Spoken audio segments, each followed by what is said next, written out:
Survivor Africa, the third installment of the Survivor franchise, premiered on October 11th, 2001, with 16 strangers from all walks of life getting dropped off in the middle of Kenya, Africa, with dangerous animals literally within distance of the castaways. Seriously, before we begin, I just gotta touch on how great and brutal this location is. For my money, this is the most brutal location Survivor's ever gone to, as not only were there dangerous animals all around, but it was scorching hot, with very little chance to find food, since they weren't next to an ocean. In fact, the tribes literally had to assign duties every night to watch out for the creatures at night, and Survivor hired trained professionals with rifles to kill the animals just in case they got too close to the castaways. Just freaking insane, and it really makes you respect the players that competed this season. Speaking of those players, episode 1 begins with the tribes once again being split up into two tribes of 8, Baran and Samburu, and the tribes immediately gathered supplies and got to work on their camp. At Samburu, Frank's bossy behavior turned off the younger players, and an age divide quickly formed, as the 4 players that were 40 and up formed a tight bond, while the other 4 players that were 30 and younger strayed away from the baby boomer mindset. At Baran, Diane quickly fell to the brutal conditions, making her the easy initial target. At the immunity challenge, the first challenge was once again lighting fire for the win, and Samburu beat out Baran to win the first immunity of the season. So back at Baran, it looked to be an easy day, as Diane was the clear target. But after the tribe went to get water, Clarence shared the tribe's beans with her, and when the tribe found out about this, they were furious and lost a ton of trust in him. But Clarence defended himself, saying he was simply trying to help a sick Diane make it through the day. At Tribal Council, Clarence paid for his mistake, as he received a vote from Tom and Diane. Dang Diane, talk about ruthless, voting for a guy trying to help you. I like it. But in the end, Diane got the rest of the votes, becoming the first person to be voted out of Survivor Africa. Diane, the tribe has spoken. Episode 2 begins with the fallout from Beangate, as pretty much all of Baran has Clarence on their radar for his hoarding of the beans. A lot of people agree that this was a bad look for Baran to treat Clarence this badly after he was just simply trying to help out Diane. But what's even worse to me is that Tom put his vote on Clarence to send him a message, which is a terrible idea, because remember, tied votes at this point were settled by past votes, and we saw that play a huge role the previous season. Tom and Baran agreeing to put an extra vote on Clarence for the sake of it could have easily come back to backfire on them. Anyway, back at Samburu, the Odo group attempts to recruit Silas to their side, but Silas doesn't want anything to do with them. At the first reward challenge of the season, Samburu once again wins, winning canned food, blankets, and other necessary supplies. After the challenge, it was then Jessie who fell to the conditions of Kenya, making her the new weakling target on Baran. At the immunity challenge, for the 3rd straight year, a gross food eating competition was the second immunity challenge of the season. However, this time, instead of a bevy of gross foods, each survivor had to drink cow's blood mixed with milk. Kelly and Linda faced off in a duel, to which Linda would be the one to pull through, giving Samburu their 3rd straight win and 2nd straight immunity. Despite Kelly costing the tribe the challenge, Jessie was simply too weak, and she was voted out in a 5-2 vote. Jessie, the tribe has spoken. It's time for you to go. The other 2 votes once again fell on Clarence, bringing his total vote count to 4. Baran desperately tried to clear up their trust issues with Clarence, while the generation gap on Samburu reached a climax, as it was clear nobody was flipping. At their reward challenge, Baran won their first challenge, winning some much needed water that would last them for a very long time. Back at Samburu, the younger alliance grew increasingly lazy and annoyed by the older alliance, leaving Carl to complain about the Gen X's work ethic, which made for an ironic comparison moment 30 seasons later. He also let it slip that he was already extremely wealthy, making him the target for the younger group. At the immunity challenge, Baran continued their momentum, winning their first immunity challenge, sending Samburu to their first tribal council, where it was an even 4-4 split, as the older alliance voted for Lindsay and the younger alliance voted for Carl. Since this was Samburu's first tribal council, the tie obviously couldn't be settled in the past votes route, so survivors settled this via a trivia challenge. Season 3 Survivor, ladies and gentlemen. On question 4, Carl answered false, while Lindsay correctly answered true, giving the younger alliance the numbers and sending Carl back to his dental company in Winter Springs, Florida. Carl, the tribe has spoken. It's time for you to go. Now having the numbers, the younger alliance on Samburu became unbearable to the minority older alliance. Seriously, this is one of my least favorite Survivor episodes of all time, as it's just so cringy to watch play out. And while Samburu continued to fracture, Baran started to grow closer after winning 2 straight challenges. However, their momentum came to a halt, in large part thanks to Kim Johnson's poor performance, giving Samburu some much needed food as reward. Luckily for Baran, they regrouped at the immunity challenge, winning their 2nd straight immunity, and thus would make the numbers even. At Samburu, Linda was the target for the young, and there was unfortunately nothing she could really do about it, In fact, the young realized this and told the older minority to put their votes on Lindsay to avoid multiple Sambaroos having a large number of votes, as again, that could come back to backfire on them come a merge. I mean, it does make sense, but come on, the pure audacity of the younger crew to treat the outsiders like garbage and then expect them to do you a favor. The old unsurprisingly didn't follow along with the young's plan and put their 3 votes on Silas, but in the end, the young stuck together and voted out Linda in a 4-3 vote, making her the 4th person to be voted out of Survivor Africa. Linda, tribe has spoken. It's time for you to go. Bye, guys. I can't lie, at this point, the season is starting to look pretty bad. Between the unfair treatment of Clarence on Baran and the absolute despicable behavior of the young players on Sambaru, this season needed a shakeup, and boy, did Survivor take that to heart. Silas, Teresa, Frank, you guys are now members of Baran. Oh my God. Kelly, Lex, Tom, you guys are now members of Sambaru. Smokes. In the first ever Survivor twist, Baran and Sambaru were now 2 completely different tribes, with a 3-3 split down the middle. Now that's what I'm talking about. Everyone was obviously shocked at this twist, and Silas specifically knew he was in a bad spot, as his Sambaru members were the last 2 older members left standing that he had been going up against, in Teresa and Frank. At the first challenge as new tribes, Baran wins 3 chickens and a rooster, but despite the win, Silas still feels extremely paranoid. Due to this paranoia, Ethan and Kim come up with a plan. They could throw the next immunity challenge, eliminate Silas, which would give Baran numbers on Baran 2.0, 6-5 numbers in the game as a whole, and would obviously protect Baran on the other side. So at the immunity challenge, for the first time ever, contestants threw a challenge, sending Baran to tribal council. After the challenge, Silas desperately tries to save himself, throwing Frank under the bus, but there's really not much he can do at this point, as Baran 2.0 vote him out unanimously, and Silas would become the first of many swap-screwed players in Survivor. Couldn't have happened to a better guy. Silas, tribe has spoken.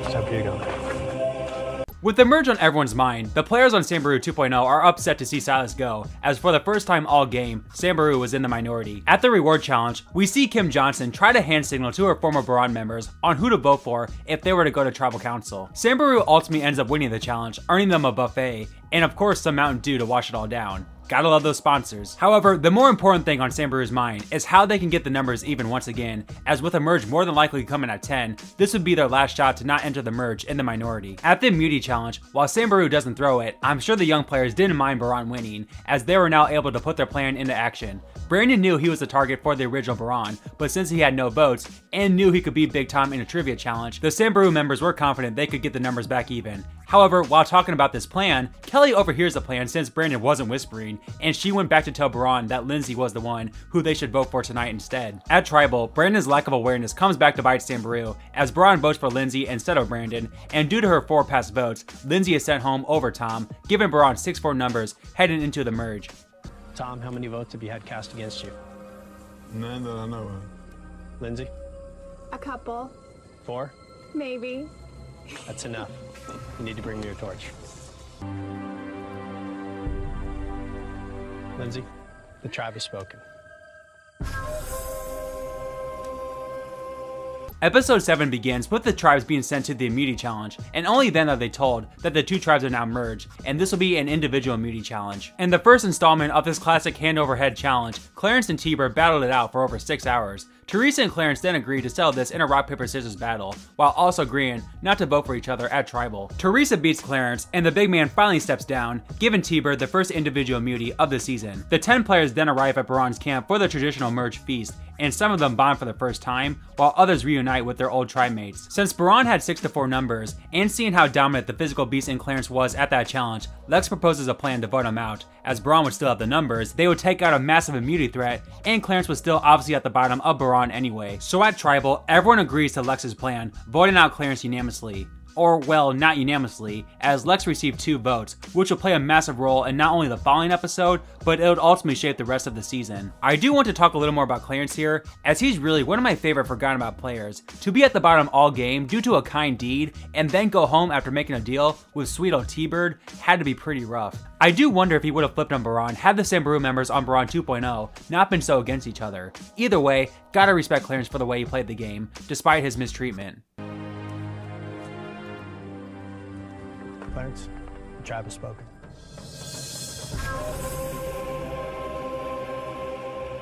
Episode 8 is a secret scenes episode, but episode 9 begins with Lex immediately on edge, trying to figure out who else voted for him at Tribal. T-Bird obviously keeps quiet about this, as she knows the more tension within the tribe, the better. The 9 players then compete in their first individual reward challenge, to which Ethan wins, and elects to bring Lex with him to visit an African village. This is when I think Ethan truly became a beloved figure in Survivor, as seeing him bond with the people of Africa was a really neat moment. The smiles on their faces were, amazing, and I think I made their day. And then as we were leaving, I threw it to one of the little ones, and I gave him my hacky sack, and he's like, "Oh, thank you." It's hard to describe in words everything that was going on in my head and in my body, and it was a day I will never ever forget, like for the rest of my life. When the 2 return, Lex continues to try and gather info about who his second vote was, and ultimately comes to the conclusion that it was Kelly, making her his new target. At the immunity challenge, Ethan once again wins, securing his safety at Tribal. Lex once again tries to get everyone on board to vote out his target in Kelly. However, Kelly gets wind that she's in danger, and approaches the old Sambaru members with a plan to target Lex, as joining up with the 4 Sambaru would mean Lex would go home in a 5-4 vote. However, at Tribal Council, Brandon sides with Lex and Baran, as he did not want to vote or be in a long-term alliance with Frank, as the 2 had butted heads all game, and Frank appeared to not take too kindly to Brandon being gay. And because of this, Brandon voted out Kelly, sending her to the jury in a 5-4 blindside. Move it up. Kelly, the tribe has spoken. While I get where Brandon was coming from emotionally, this strategically obviously did not make sense whatsoever, as this literally could have flipped the game around. Instead, the Baran 4 are now super tight, and Sambaru is in shambles once again. And man, gotta feel for Kelly, going home due to Lex's paranoia, when it should have been obvious that T-Bird and Clarence probably more than likely made a deal during the merge immunity challenge. Anyway, the final 8 round begins with Sambaru obviously furious at Brandon's decision to vote out Kelly. And to make matters worse for Brandon, the Baran also don't know if he's a guy they can trust long term after his flip at Tribal. At the reward challenge, the 8 compete in 4 pairs, and ironically, the pair of Brandon and Frank, 2 complete polar opposites, win the challenge, much to everyone's amusement. The 2's reward was getting to see a private screening of Out of Africa, with some movie foods to go along with it. Again, Brandon literally tanked his game because he hated Frank so much, and now here they were, watching a movie together in the middle of Kenya, Africa. You cannot script this. Despite the 2's differences, they do actually somewhat bond during the movie. Back at camp, Kim Powers realized she and Brandon were now at the bottom, and tries to ingratiate herself into the majority. At the fire making immunity challenge, Lex wins his first immunity. He once again tries to take command of the tribe, as he desperately wants to keep Brandon around, believing that Brandon would be a solid number. But at Tribal Council, with nobody else trusting Brandon, even the Barans go away from Lex's plan, sending Brandon to the jury in a 6-2 vote. Brandon, the tribe has spoken.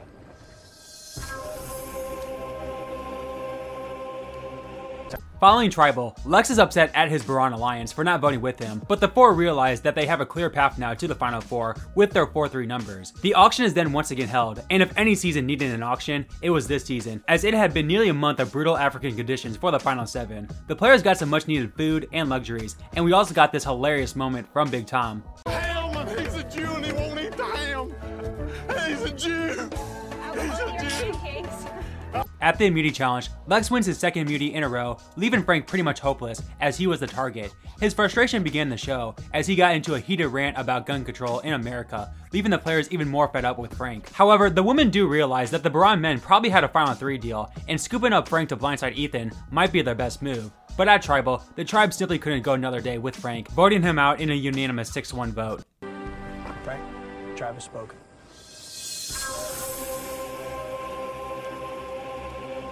It's the final 6 now, and the Baron 4 are still solid, with T-Bird and Kim Powers obviously on the bottom. At the reward challenge, the players are asked questions that their loved ones were also asked, and if they match responses with their loved ones, they would get a point. In the end, Lex won the challenge, and elects to bring Tom with him to an overnight stay at a safari resort. At the immunity challenge, the 6 players must throw Rungus at pots, and the last player with at least 1 pot left would win immunity. Tom would end up winning the challenge, securing his first individual immunity. T-Bird, knowing she desperately needed to make a move, tried to get Tom to flip to her and Kim's side, as she felt Tom was most likely to flip on Lex, as he was the one most vocal about Lex's plan to try to save Brandon. And remember, all they needed was Tom to flip, as Lex would go home over Kim or T-Bird, due to the amount of past votes he had on his name. However, at Tribal Council, the Baron 4 stick together and choose to vote out Kim, making her the 4th member of the jury.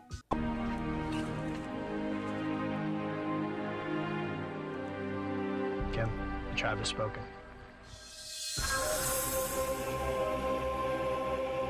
It's time for you to go. The final 5 compete in a word scramble challenge as their last reward challenge of the season. Lex continued his challenge dominance and won a new Chevrolet Avalanche. During his reward though, Lex feels he may be making himself an outcast from the rest of the players, and the other players do come to realize how much more peaceful it is without Lex and having to deal with his paranoia. But at the immunity challenge, any hope to get rid of Lex went away as he won the Past Mistakes Obstacle Course Challenge, securing his 3rd immunity of the season. In another act of desperation, T-Bird finally admits to Lex that she was the one to vote for him at the merged Tribal Council. However, she lies about what really happened and claims that Tom was the one that advised her to vote for him in hopes of angering Lex. This works to perfection, as with Lex being Lex, Tom became his new target, and campaigned to Kim and Ethan to take him out. Unfortunately for T-Bird, the Braun members feel they've come so far, and had to take out the jury threat in Teresa, and the 4 banded together to vote her out, making her the final original Sambaru member to be eliminated. Teresa, the tribe has spoken.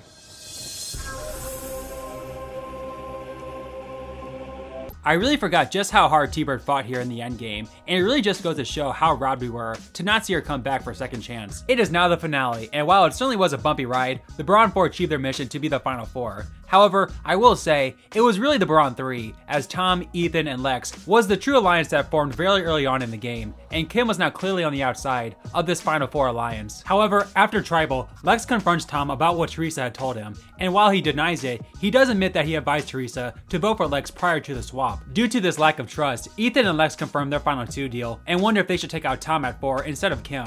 However, their decision becomes very easy, as Kim wins her first immunity at the Fallen Comrades question challenge, thus sending Tom home as he was the only other option.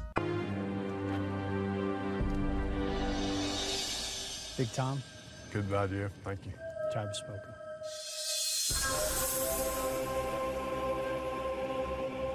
There was of course some controversy here, as the final question was which female contestants had no piercings. Kim won the challenge by answering Kelly, but unbeknown to the producers, Lindsay also had no piercings, and she was Lex's answer. Thus, at the very least, there should have been a tiebreaker, and if Lex beat Kim, more than likely he wins the game, and Kim goes home at 4. Due to this error, both Tom and Lex were given the 2nd place money of $100,000, but still, you hate to see the endgame of Survivor be ruined over such an easily avoidable mistake. Nonetheless, Kim, Lex, and Ethan are now the final 3, and honor their fallen comrades before heading into the final immunity challenge. The final immunity challenge returns to the Season 1 format, as the players have to keep at least one hand on the idol for as long as possible. Ethan accidentally slips, and due to Lex being sick, Kim outlasts him after over 3 hours, winning her 2nd straight immunity, guaranteeing herself a spot in the final 2. At Tribal, Kim votes out Lex, as she was more close with Ethan, and also knew that Lex would be a tough beat, and Lex's wild, but memorable Africa run came to an end.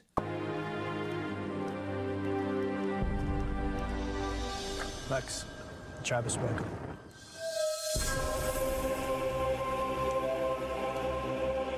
Kim and Ethan reflect on the 39-day run in Africa before facing off against the jury. Ethan was obviously loved by the jury for his lovable personality, but he had a pretty terrible final Tribal Council performance, literally telling Brandon to his face that he was the least deserving player out of everyone on the jury, thus losing his vote. He lost Kim Powers' vote as well, but months later, disguised in front of a live studio audience, it was revealed that Ethan received the other 5 votes, winning Survivor Africa, becoming the 3rd sole survivor, and to this day, remains one of the most beloved winners ever.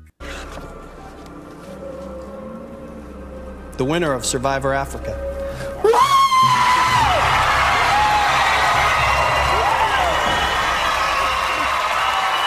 So there it is, guys, Survivor Africa in 19 minutes. Thank you guys so much for watching the third installment of this Survivor in blank minutes series, and be on the lookout for more cases next week. If you like these videos and other fun Survivor videos I make weekly, then smash that like and subscribe button to join the fun on my channel. Also, leave a comment down below of what you think about Survivor Africa. With all that said, thanks once again, stay safe, and I'll see you next time.